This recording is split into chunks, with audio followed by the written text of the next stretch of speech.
Medyo madilim ata makulimlim po kasi yung panahon, parang uulan siya.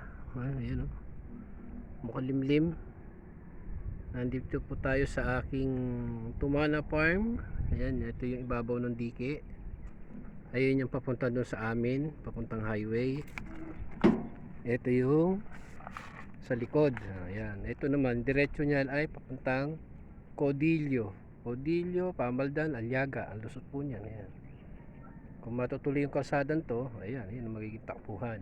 Ngayon, bababa tayo dito sa aking Tumana Farm. Ayan, ito yung pinagagawa kong daan.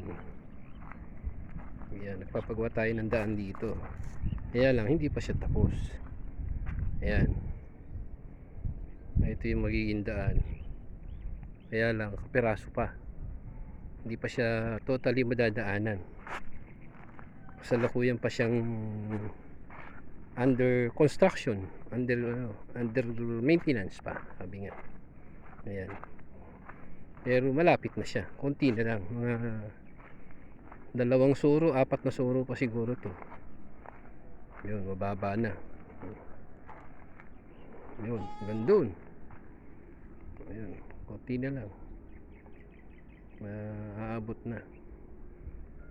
Ayan, medyo mahaba-haba din siya.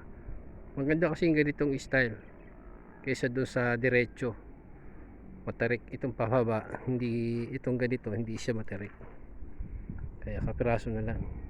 Ayan, matatabunan na itong mga, pag ito nayari na, saka ako magdilinis dyan, sisigaan natin yan.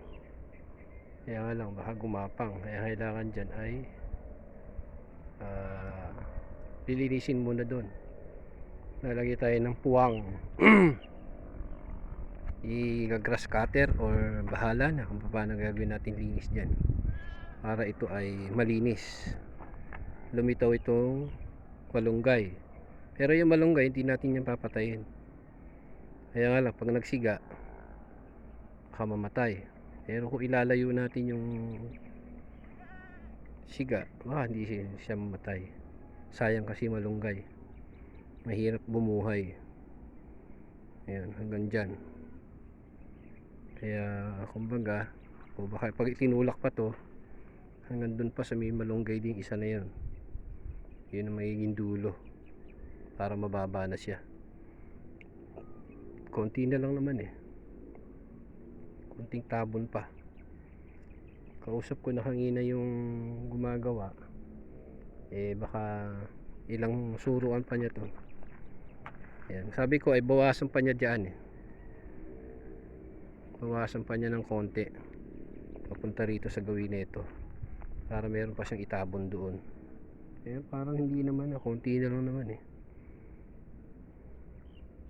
konting tabas pa kumbaga, para magkaroon na tayo ng daan, para hindi na tayo umiikot doon sa dulo ng sitawan, para dito na tayo dadaan. Kasi yan yung magiging Tumana Farm ng akin. Yan, dyan tayo tatanim ng mga kung ano nung kagulayan. Yan, tatanim natin hanggang doon sa may mangga na yun, may saging, hanggang doon po yun sa akin. Kaya sa tulong at awa ng Diyos ay tuturo niya sa akin kung paano ko to mapagyayaman yung aking kapirasong tumana. So ganyan na lang, salamat. Sana po ay patuloy kayong updated sa aking Tumana Farm. Pa-like and subscribe na rin sa aking channel, sa lahat na nakakakilala sa akin. Sana po ay suportahan po yung aking channel. At sa muli po, magandang hapon at salamat. Bye bye.